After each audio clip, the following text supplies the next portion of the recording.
This is my camera. Let me know when you're ready. This is mine. 2, Call me. 1. Hey guys, it's Wilton Triggs here, plastic and reconstructive surgeon. So, welcome to the first, the only, the primary episode of my new podcast, Triggs Table Talks. This is an opportunity for me to interact with my patients, past, future, current, my friends, my colleagues, and have you guys experience that with me. We're going to have a little bit of libations, a little something to drink on, and just have a good time, have some great conversation. And also, let's discuss plastic surgery. Let's discuss medicine, all types of medicine, anything that's integrated, my interest, and even, my personal life. I'm finally opening up. This is an opportunity for you guys to basically see who I am and experience this journey. I know in the surgery center, it's a little bit hard to make a connection with me, and because I'm really on go mode, being very to the point and professional. So this is an opportunity for us to sit down and have a good time and just chop it up and have a good time. So welcome. I thank you guys for tuning in. Don't forget to click, subscribe, and also call for your free consultation because, we're going to handle business at the same time, too. So I'm going to get into it. So my name is Wilton Lee Triggs II, named after my father. I'm originally from Huntsville, Alabama, by way of Triana, Alabama, which is a small town in northern Alabama. Population's roughly around 800 people or so. I was originally born in Virginia. Both of my parents were in the military. I don't know much about Virginia because I was small. I have a younger brother that lives back home in Alabama. Maybe one day I'll convince him to come on the podcast. I doubt it'll happen, but maybe so.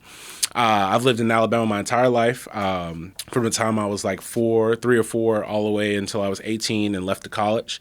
I was in rural county schools until 6th grade, and then I moved to the inner city of Huntsville. That's really shaped me a lot. I would say I went from predominantly white schools to all black schools at that point, so it was definitely like a culture shock or a change for me. I think it helped mold me who I am today. I always played sports, always did well academically. I was on a robotics team, math team, academic captain, football team captain, track, played baseball. The only thing I didn't do, which, is odd, is I didn't play basketball, at least in an organized league, which, for my height, which catches people off guard, by the way. You would think that. Anyway, went to high school, did well, graduated 5th in my class out of a class of 250 or 220 people. Went to University of Alabama at Birmingham, where I got my degree in chemistry with minors in mathematics and biology. American Chemical Society certified, pre-med with university honors. I originally came in wanting to do engineering, biomedical engineering. I wanted to make basically CAT scans, MRIs, machines like that, because I had a real big technical background. And then I wanted to open up a restaurant. I know I love to cook. I love food. That's like my biggest passion. It's hard to drag me out the house, but if you're talking about going out to eat, please believe I'm going to be there. And so I got caught up in the pre-med phase because at UAB, a lot of people, that's where the University of Alabama's med school is. So a lot of other freshmen were pre-med. And so I was like, oh, well, I'll declare it too. This seems cool. And I used to watch the show House all the time, and I thought that was super dope. And so I declared pre-med while I was still engineering. And then the end of my junior year in college, I did this program called Summer Medical Dental Education Program. I did it in Omaha, Nebraska, where I got to got an introduction to medical school, got to shadow doctors and stuff like that. Really loved it. And so I came back, changed my major because I didn't want to take all these hard engineering classes and, risk ruining my GPA, and switched to chemistry. Did an extra year to finish that up and did some recording music classes in the meantime to stay full time because I was on scholarship. And it worked out great. Wound up going to Meharry Medical College because of my mom. She was a graduate of an HBCU, and she really wanted me to give an HBCU a try. And I did, and it was the best decision I ever could have made. I have great friends. I had a great support system. They preach this whole mentality of having a family atmosphere in medical school, which I thought was cap in the beginning, but it really was like that. Everybody worked hard, studied together, partied together, and those are still some of my best friends till this day. And Harry prepared me well to go to residency. I did my residency at the University of South Florida in Tampa. I was one of three African Americans to match into an integrated plastic surgery program in the country that year in 2013. And, matriculated into that program for the next 6 years, which I got like great training, very hands-on training, was in the OR constantly from a first year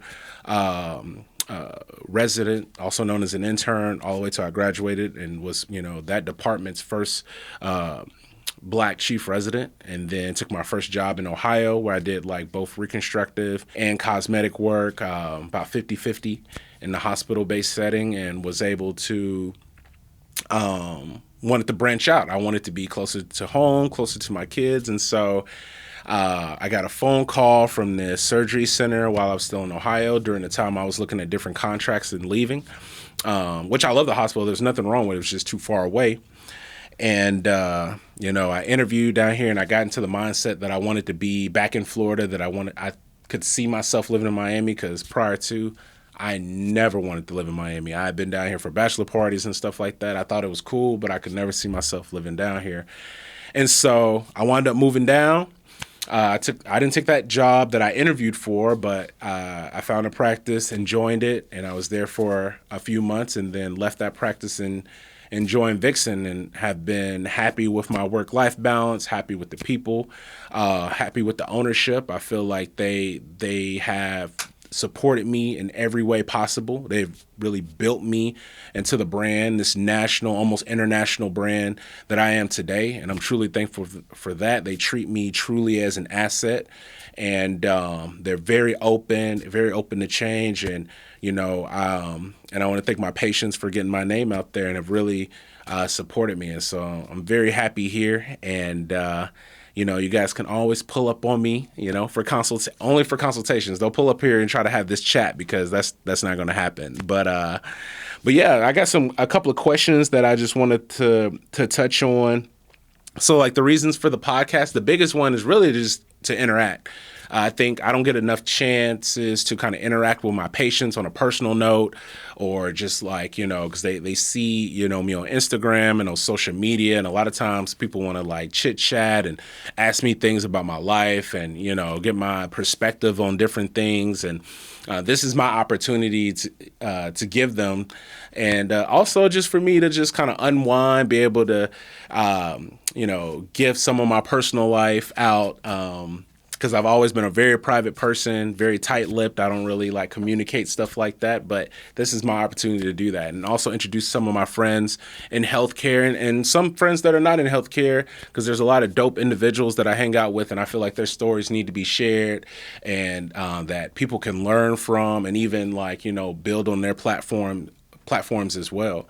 I'm going to have like anesthesiologists, nurse anesthetists, GI doctors, psychiatrists, cardiologists, brand builders, other corporate people on this podcast, so you can learn more about what a lot of dope young professionals are doing out here. And also just give you an opportunity to kind of kick it with your boy, learn what I learn, like try things that I like. We're going to drink some wine. We might even drink the Henny some days. I mean, we're going to make it fun, informal, and I'm also going to teach. Because at the end of the day, I am a plastic surgeon, and I want to make sure that whether it's my office or any other office, that and you come equipped with the right questions to answer, to ask, and also get the answers that you're looking for, and then just learn more about me, but as well as plastic surgery. So that's the reason why I started this podcast, and I thought it would just be kind of fun. Everybody else talking in front of a mic, I might as well jump in one too. So who am I in 5 words?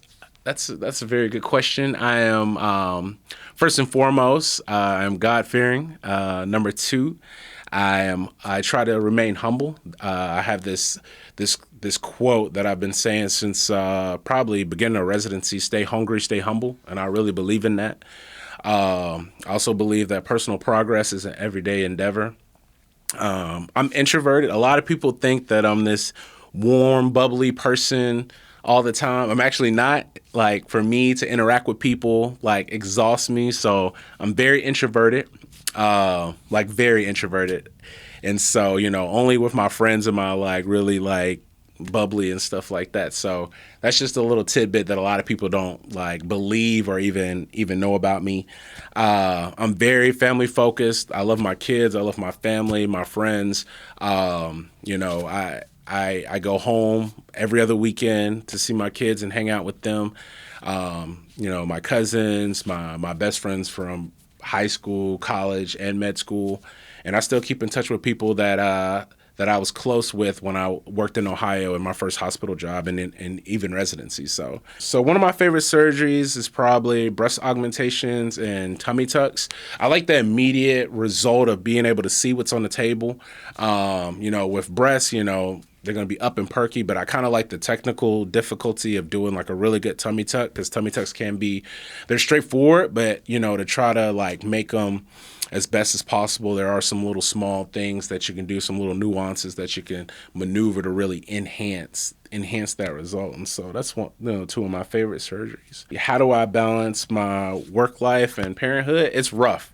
So I have a very busy practice, but I have like a very good team from social media, marketing, sales, coordination. Like, I would not be able to do all this on my own, and I don't have to police them. I don't micromanage them. I just sit back and they come to me, and I make myself very approachable to where if there's no dumb question to me. Like, I'd rather you come to me, even if it's something minute, it's nipped in the bud and we're good to go. And so they make it easy for me. Vixen makes it easy for me to be a father and also to focus on my craft, which is to do great surgeries and safe surgeries. I also want to credit my patients because they take the time to trust me. They do their research. They come in well informed. It's rare that I have a patient that comes in for consultation and doesn't know what they want or don't know the risk and are very reasonable. I would say it's more rare for me to meet someone that has like either unrealistic expectations or just has no clue. So I want to thank you guys for that. And then my twins make it very easy to be a father. They're very well behaved. They have a very good support system. They live with their mother and she does a great job with them. And, we make it work. And, that's those are my hearts, and that's the reason I do what I do, to provide for them. And but I'm not going to sacrifice anybody's life or patient care for money, because that's just not who I am. What's a memorable patient success story that touched you on a personal level? Oh man, it's funny because I've been getting them more and more, and it's almost like testimonies before I even do the surgery. And I remember when I first started at Vixen, I started like in February of 2022, and then that's later in that summer, I had met this lady that she traveled from. It was somewhere in the Caribbean. I want to say the Bahamas or Jamaica. And she was like, I've been following you since you first got to Miami. I think I even saw stories about you when you were still in residency.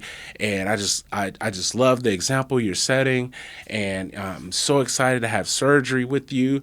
And then come to find out, I had to cancel this lady. Like, this is after, she told me all this good stuff. I'm sitting there, like, feeling like, king of the world, like, ego stroked, everything. And then I had to cancel her because her blood pressure was too high. And, I was very blunt. I was like, I don't want to run the risk. All we got to do is get in touch with your PCP, probably get your meds changed around, just make sure everything is safe because you are a little bit older, and I just can't run that risk. And so we wound up canceling this lady three times. And then we finally did the surgery. Surgery went well, no problems. And then in post-op, she was having a hard time waking up from anesthesia, scared the life out of me. And I was like, man, maybe I shouldn't have done that surgery. But her blood pressure was controlled. Just come to find out, she was just a slow metabolizer. She finally woke up. There was no problems. She went home with no problems. But she was so thankful, and she was so excited that I was able to do her surgery. And and she understood the cancellations, and she was just thankful that I was willing to, to proceed with her surgery after all these cancellations and finally make something happen. And that touched me a lot because this lady had really been rocking with me from the beginning. I never heard of her, never talked to her before, and she chose to stick with me when she could have went to any surgeon in Miami or anywhere in the country. And, somebody probably would have dealt with her high blood pressure, but, she was like, well, that's the reason I chose you, because I knew you were going to take good care of me. And so, to me, that touched me a lot. And I still remember that lady because she still scared me at the end of the day, but she wound up doing just great. I was like, why you didn't tell me you have a hard time waking up from anesthesia? I wouldn't have been freaking out like this. So, how do I approach patient consultations to make sure that everybody understands their goals, expectations, physically and emotionally? So I just have like a straightforward conversation. I think all my patients will tell you that I'm very blunt. I'm very matter of fact.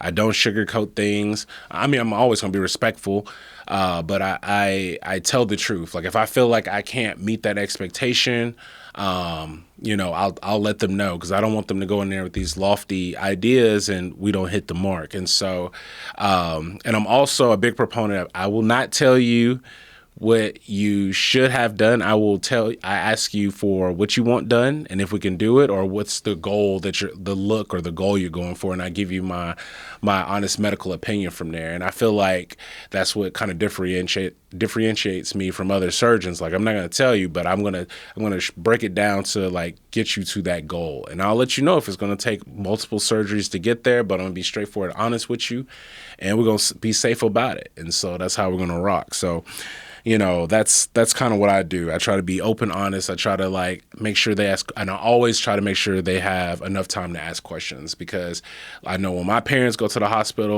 or go to the doctor, or myself, I'm always trying to tell them to make sure you ask lots of questions. Don't leave out of there until every question is asked and you feel comfortable with the answer, or you understand what they're saying. So, and I approach that with my work life. My last question: what is the legacy I would like to leave in the plastic surgery field? So for me, I feel like my legacy is to make plastic surgery cool again. I feel like that, we don't have to be as uptight, even though I can't be uptight. I feel like we can be super safe without, compromising our results, have good results without compromising our character.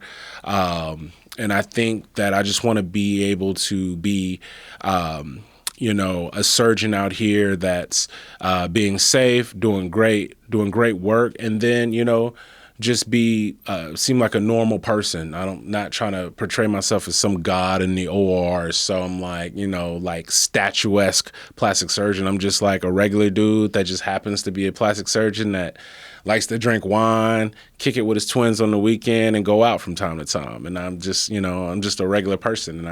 And for me, I think I just can show like other people that are either interested in plastic surgery that they can do it and still be themselves. They don't have to compromise their integrity or compromise who they are.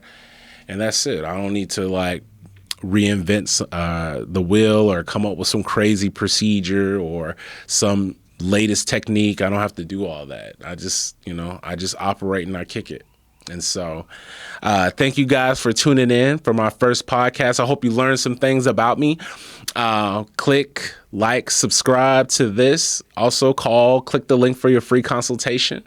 Remember, it is free, and, come and see me in Miami and check out our next episode. So thank you for coming to Triggs Table Talks, and I'll see you guys next time.